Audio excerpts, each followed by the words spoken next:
I want you to picture something for me. You get up, you brush your teeth, you look in the mirror. Okay. And you feel exactly the same as you did when you were, I don't know, 22. Maybe a little more tired, sure. But the software inside your head, it feels like it hasn't had an update in years. You're still you. But the hardware is definitely glitching. Exactly. The hardware is degrading. And then one morning, you see it. There's a line near your mouth that you swear wasn't there last night. Or maybe it was. And you just chose not to see it. It's that moment of dissonance, isn't it? And there's a quote that captures this feeling so perfectly, so I'd say violently, that I actually had to put the book down when I first read it.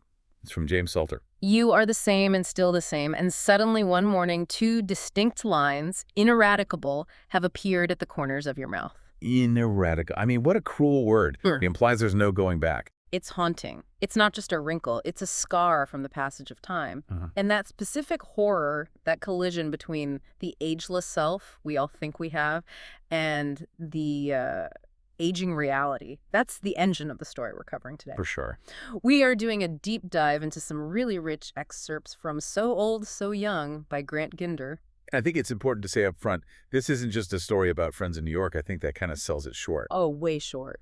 This is more like a forensic analysis of stagnation versus momentum. That's a great way to put it. We had this one friend group, and we see them at three very specific, very critical points in time. First, New Year's Eve, 2007. In the beginning, so much hope. So much. Then, a wedding in Mexico in 2014. The messy middle. And finally, an airport terminal in 2024. The present. And the question the book keeps asking isn't just what happened. The real question is, why did some of them launch, and why do others just sink? And to figure that out, you really have to look at the debris. We're not just looking at the big dramatic breakups or the career changes. We're looking at the spilled drinks. The missed text messages. The specific brand of bad ice at a bodega on the Lower East Side. The micro moment. Exactly. Because in this text, Ginder makes the case that the micro moments, the tiny little choices you barely even notice you're making, those are the ones that actually define the trajectory of your life. Okay, so let's drop into that first snapshot then. It's December 31st, 2007. We're on Orchard Street, Lower East Side, New York City. And the vibe is just feral. Feral is the perfect word. You can almost smell it, right? It's like sweat and cheap cologne and that very specific scent of a radiator that's been cranked up way too high in a pre-war building. We're in Richie Fournier's apartment. It's absolutely packed. And immediately, we get hit with the central crisis of the night. It's not a fist fight. It's not a fire. They are out of mixers. They are completely out of mixers. And our protagonist, Mia, is just scavenging through the kitchen like a raccoon. There's no tonic, no club soda, no Red Bull. She literally finds a half-empty can of lime seltzer with someone else's lipstick on the rim and seriously considers using it. Okay, but we have to pause here. Because the author is doing something so smart with this tiny detail. This isn't just about bad party planning. It feels hugely symbolic, doesn't it? It's completely symbolic. I mean, think about what a mixer actually does. What is the function of tonic water in a drink? It dilutes. It makes the poison taste good. It makes it easier to swallow. Right. It's a buffer. It takes the harsh, burning reality of straight vodka and makes it palatable, even enjoyable. And here we are, 2007. These characters are all, what, 24 years old? Right around there. They're at the exact precipice where all the buffers of their youth are evaporating. Oh, that is good. Yeah, the parents' money is starting to dry up, or at least it comes with strings attached now. The metabolism is slowing down. You can't just live on pizza and beer anymore. And the college excuses don't work at the office. You can't just say you were studying. Exactly. The mixers are gone. And now they have to start drinking the straight vodka of adulthood. And you can see Mia reacting to this in real time.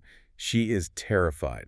She's drinking this lukewarm, lipstick-stained drink, and she's wearing a T-shirt that says, "Not Penn State." I loved that detail so much. It's such a specific type of East Coast insecurity. It's preemptive self-deprecation. Yes. It's saying, I know I went to a safety school. I know you might be judging me for it, so I'm going to make a joke about it before you can. It's armor. And she needs it. She's standing there literally eating a block of cheddar cheese, which, I mean, who hasn't been there? 100%. And she feels like a complete and total loser compared to her best friend, Sasha. And Sasha's the total opposite. If Mia is straight vodka, Sasha is a mixer. She's smooth, she's wealthy, she's effortless. The text calls money the invisible lubricant of her life. What a phrase. It's almost violent, but it's so accurate. It's perfect. Sasha doesn't experience the same friction that Mia does.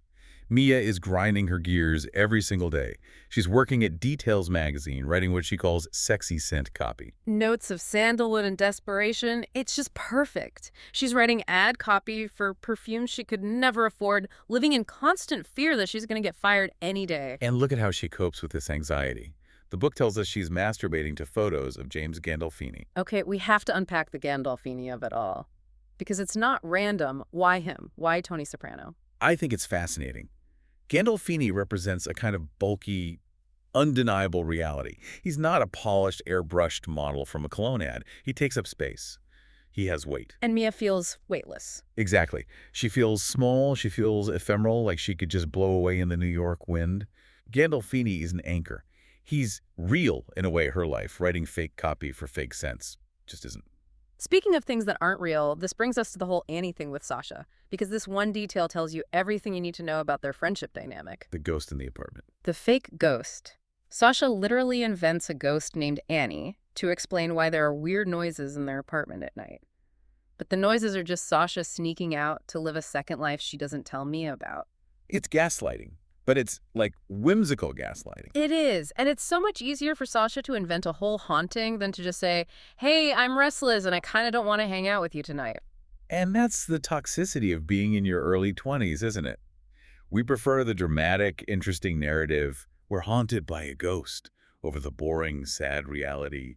We're slowly drifting apart. Sasha creates this whole story to keep Mia entertained, but it also keeps Mia at a safe distance. It turns their entire friendship into a performance. A performance where one person knows the script and the other doesn't. Exactly.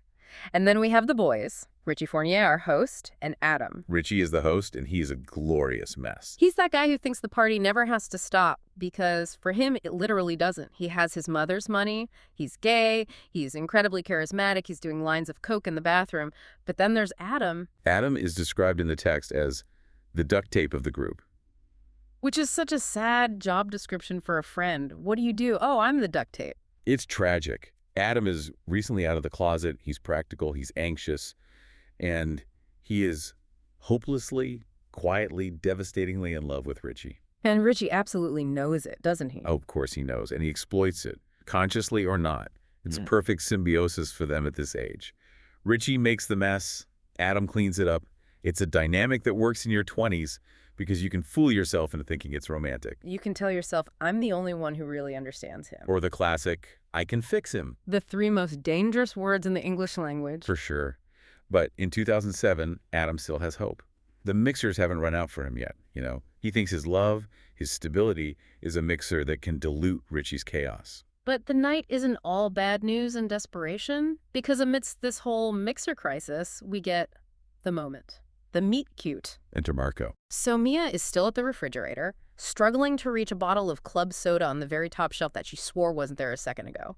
And this guy just appears. He's tall, he's calm in the middle of all this chaos, and he just reaches up and hands it to her. And the dialogue here just crackles. It's very snappy, very Sorkin-esque. He catches her in a lie immediately. She says there wasn't any soda. He wordlessly hands her the soda. And she says, I contain multitudes. It's that perfect defensive flirting. It's like, I'm going to show you I'm smart and witty so you don't notice the cheese on my breath or the stain on my shirt. And then comes the connection. They realize they know each other. Psych 0400. The pursuit of happiness. You can't make it up. The irony is just, it's almost too much. It's a little on the nose, but it works so well. They took a class together at UPenn about the literal science of how to be happy. And here they are, years later, in a disgusting kitchen in the Lower East Side, both absolutely miserable, desperately trying to find a mixer. But that shared class is the key, right? It's their foundation. They share a theoretical framework for happiness, but neither one of them has figured out the practical application yet. They bonded over the theory of a good life, not the actual practice of it. That is a fantastic point. It's an intellectual connection before it's an emotional one. And yet the chemistry is real. It's immediate. The text says Mia feels the heat. She blushes. And then Marco does something that is arguably the most romantic thing you can possibly do at a crowded, sweaty, terrible New Year's Eve party. He suggests a bodega run. Yes. Let's get out of here. Let's go buy ice. It's an extraction mission. It immediately creates an us versus them dynamic. Them is the party, the noise, the chaos, Richie doing coke in the bathroom. Us is the quiet cold of the street. It's instant intimacy. And the specific tiny detail they bond over, the quality of the local ice. The bad ice. He says this bodega has really bad ice. Why does that line land so hard? What's so special about that? Because it implies a shared aesthetic. It's a secret password. If you are the kind of person who notices that the ice from a certain bodega is cloudy or melts too fast, and I'm also that kind of person, it means we look at the world through the same critical, maybe slightly snobbish lens. We're snobs about the same tiny, meaningless things. Exactly. And when you're 24 and you feel totally alone in the world, finding someone who speaks your secret language of tiny, meaningless things, well, it feels like a drug. It feels like destiny. It really does. It feels like, oh, this is it. This is the person. But here's a kicker, and it's what the rest of the book explores. Shared aesthetics are not the same thing as shared values. You can both hate the same kind of ice, but that doesn't mean you both want the same kind of life. Ooh. Okay, don't spoil it just yet. Let's stay in this perfect moment. The kiss. The kiss. They're standing outside the bodega. The countdown to midnight is happening on a little TV inside behind the counter. And Mia has this thought. She says she felt like everyone else's life was starting up, and she was just buffering like a slow internet connection. And then Marco kisses her. And in that moment, she feels like she's finally online. It's the illusion of the start button. She thinks this person, this kiss, is the catalyst. She thinks, okay, now my life begins. But you can't import a personality from a boyfriend. It doesn't work that way. You absolutely cannot. And that is the quiet tragedy of part one. The infinite potential of that New Year's Eve kiss is real in the moment.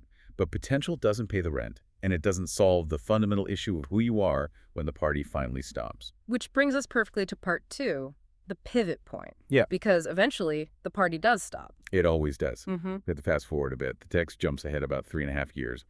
Mia and Marco are living together in an apartment in Greenpoint, Brooklyn. So it worked. For a while, it became real, it's domestic. The witty banter about bad ice has probably turned into less witty arguments about whose turn it is to do the dishes. The romance has become routine. And then the bomb drops.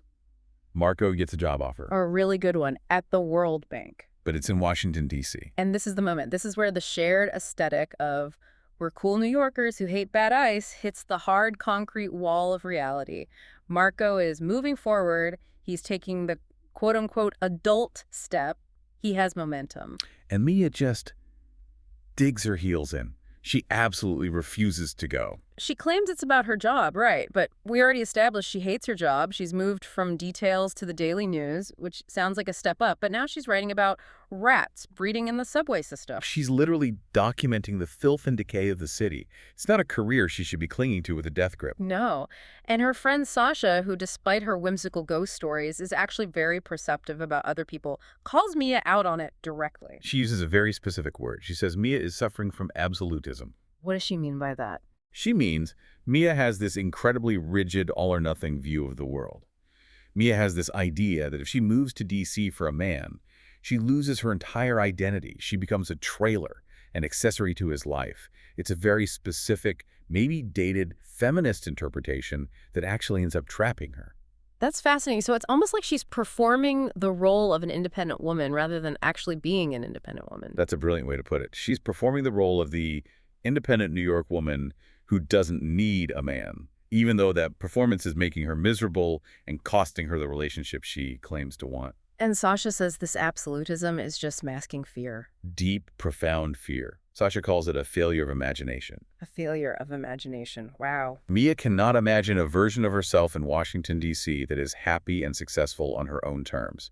She can only imagine herself as a failure, as Marco's girlfriend. So, faced with that, she chooses the known misery of her New York life over the unknown potential of a new one. She chooses stagnation because it feels safer than momentum. Precisely. And so, Marco leaves. And the relationship just ends. It doesn't end with a big fight or a dramatic confrontation. It ends with a whimper. Inertia killed it. That's so sad. She didn't actively break up with him. She just didn't move. She let geography and her own fear make the decision for her. And the regret from that decision just poisons everything that comes after. Yeah. The outline mentions a scene that happens a few years later at a birthday party for some random friend named Alison Liu. Right, and Mia gets drunk. Again, you see the pattern, using alcohol as a mixer for her difficult emotions, and she decides tonight is the night. She's going to fix it. She's going to go up to Marco and tell him she made a terrible mistake. But she's not the protagonist of his movie anymore. She's been written out. She's not even a supporting character. She's just an extra at a party. She finds out he's with someone else, a new person, Emily. Which sets the stage for what I think is the most excruciatingly well-observed section of this deep dive. Part 3, the wedding. Ugh, the wedding. June 2014, we are in the Riviera Maya, Mexico. Just saying, Riviera Maya for a destination wedding makes me sweat. It's humid. It's sticky. It is the total opposite of that crisp, cold, romantic New York night back in 2007. The environment has completely turned on them. The heat is oppressive. And Mia is wearing a dress that is, well, it's a character in and of itself. The green dress, covered in birds of paradise. She said she looks like Gumby. If Gumby had a botched abortion, I mean, the level of self-loathing in that description is just radiating off the page. She feels ugly, she feels out of place, she feels sweaty and conspicuous. And of course, where is she seated for the reception? At the exact same table as Marco and his new fiancée, Emily. Of course she is. It's the unwritten law of wedding seating charts. The planners are agents of chaos.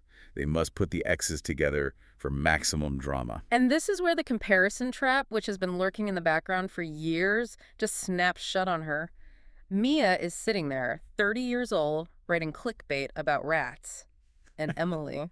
Emily is a colorectal surgery fellow at Georgetown. I mean, you can't write a more brutal contrast. Let's just look at that. Rats versus rectums. It's almost poetic in a really gross way. It is. Mia deals in digital fluff. Ephemeral, meaningless content designed to be clicked on and forgotten. Emily deals in the most grounded, most serious, most biological reality possible.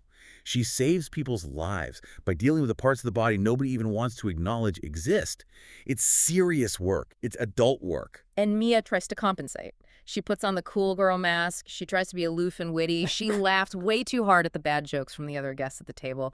She's chugging the signature cocktail. Your Jeff and tonic. Which is a pun that should be a crime against humanity. It's truly unforgivable, but she's drinking them one after another, and then the incident. The wine spill. Someone knocks over a full bottle of red wine and it goes directly into Mia's lap, all over the green Gumby dress. It's the perfect physical manifestation of her internal state. She is literally a hot mess. She is stained. And it happens right in front of her ex and his new perfect surgeon fiancé. And this is where the knife really twists. Because if Emily had laughed at her or looked disgusted, Mia could have survived that. Mia could have held on to her anger. She could have hated her. But Emily doesn't laugh. She doesn't sneer.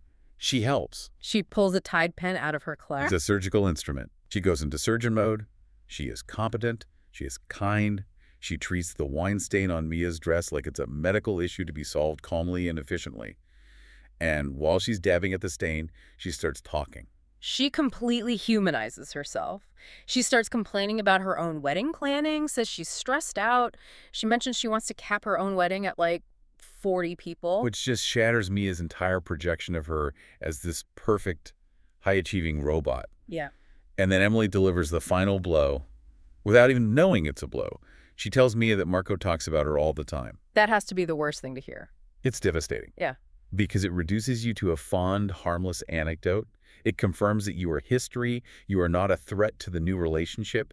You're just a story he tells sometimes. And then Emily casually mentions her engagement ring is getting resized. And it's over. The last glimmer of hope that Mia didn't even know she was holding on to just fizzles out. She can't be angry at Emily. She has nothing left. She's just completely and utterly defeated. And while Mia is having this quiet internal collapse, at the next table, Richie and Adam are in the middle of a full-blown horror movie. Their dynamic has shifted so darkly since 2007. Richie isn't just charming and messy anymore. He's spiraling. He's doing cocaine in the photo booth, which, just on a practical level, is so bleak.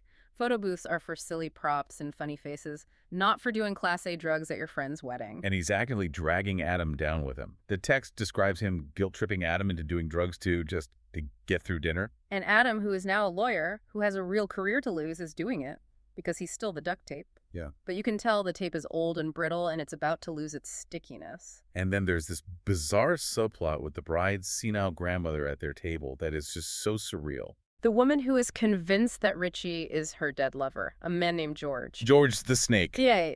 So Richie is high on cocaine, he's disassociated from reality, and he's being lectured by a woman with dementia who thinks he's a reptile. It's like something out of a fever dream. It just highlights how far Richie has completely drifted from any kind of shared reality. And then he lashes out. He attacks another guest, Nina Guzman. He brings up some old, painful history about her sexuality from college. It's just cruel. It's not fun chaos anymore like it was in his 20s. It's just mean. He's weaponizing his unhappiness. And this right here is the breaking point for Adam. He finally snaps, and he says, "What the fuck is wrong with you, Richie?" It's the question that has been building for 7 years. It is. In 2007, Richie's behavior was charming because they were all 24 and everyone was a mess. But in 2014, when they're 31, it's just pathetic. It's sad.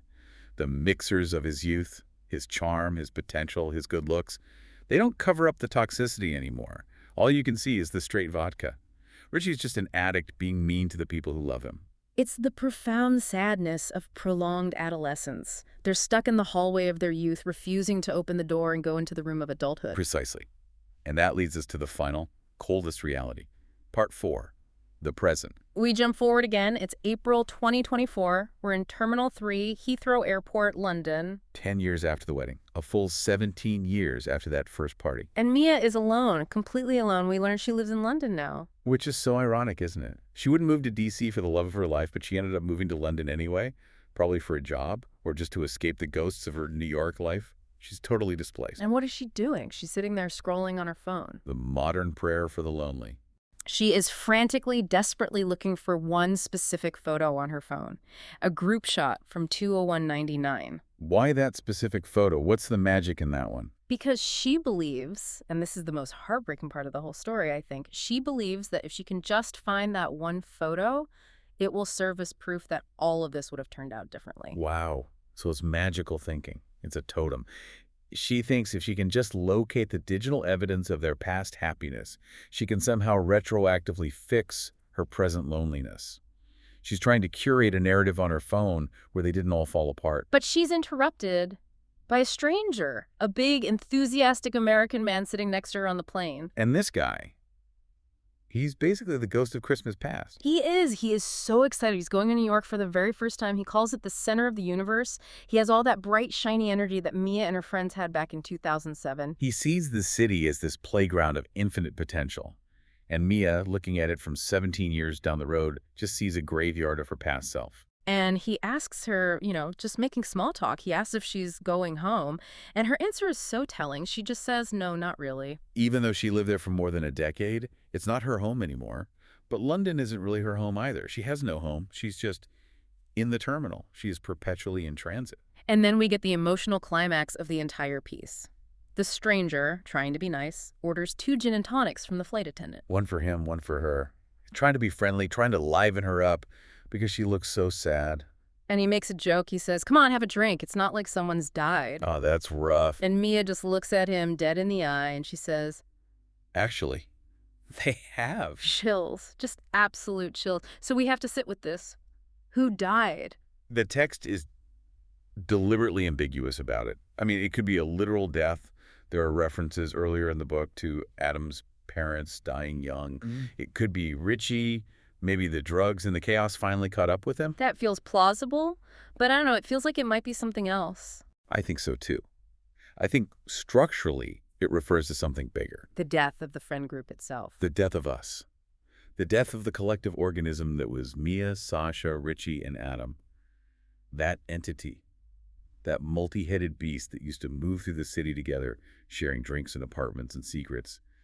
That thing is dead. But that feels almost heavier than a literal death, because if a friend dies, you mourn them and you have your memories. But if a friendship dies and all the people are still walking around living their lives in D.C. or London, you're haunted by the living. That's exactly it. Yeah. You are haunted by the version of them that loved you, and that version is gone forever. Those are the ineradicable lines that Salter was talking about. They're not on your face, they're on your soul. So if we pull back and look at the whole arc of these excerpts, from 2007 to 2024, what is the central takeaway here? For me, it's the paradox right there in the title. Yeah. So old, so young, Right. They feel ancient because they're exhausted and cynical and they're dealing with dad bod fat. But they act incredibly young because they're still scrolling for old photos and making childish mistakes and failing to commit. It's that state of arrested development. Yeah. And I think the text makes a powerful argument that they use digital memories, the photos on the phone, the text from Hawaii, to replace actual present-day connection. Mia thinks the photo from 2019 can save her. Sasha, back in 2014, is texting about seeing David Duchovny and dolphins on her honeymoon, creating this perfect digital facade, while Mia is literally spiraling at a wedding. But reality isn't the curated photo. Reality is the spilled wine on your dress. Reality is the bad ice in your drink. It's the messy, imperfect stuff. And we can't ignore the class aspect here. We touched on it, but it's so crucial to the whole dynamic. Why did Richie survive his chaotic 20s? Money. Why is Sasha described as effortless? Money. Money is the ultimate mixer. It dilutes almost all consequences. If you mess up, you have a safety net. Mia and Marco didn't have that mixer. Marco was smart and ambitious, so he had to grow up. He had to take the World Bank job. Mia didn't grow up, but she also didn't have the money to cushion her fall, so she just stagnated. She floated. Which brings us all the way back to the tragedy of almost. They were almost the right people for each other. They had the banter, the chemistry, the shared references. But almost is a canyon. It's the difference between a life partner and a stranger you see across the room at a wedding, holding hands with someone else. So as we wrap up this deep dive, we've really taken a journey. From the sweaty, optimistic chaos of a New Year's Eve party in 2007. To the cold, sterile, lonely seat in Terminal 3, 17 years later. It's a sobering journey for sure. It really is. And I keep coming back to that initial metaphor, the mixers. It's the central question of the whole thing. And it's one for you, the listener, to think about. If you look at your own life, what are the buffers you use? The excuses, the little narratives you tell yourself, the not Penn State t-shirts you wear as armor. When did they start to run out? Or have they yet? And when they do, what are you going to choose to drink? Are you going to drink the bitter, unvarnished reality and move forward like Marco did? Or are you going to keep looking around for a lipstick-stained can of seltzer, just hoping to dilute the taste of your own life for one more night? That is the question. Thank you for joining us on this deep dive into So Old, So Young. It's been a heavy one, but I think a really necessary one. Always a pleasure to get into it. We'll see you next time.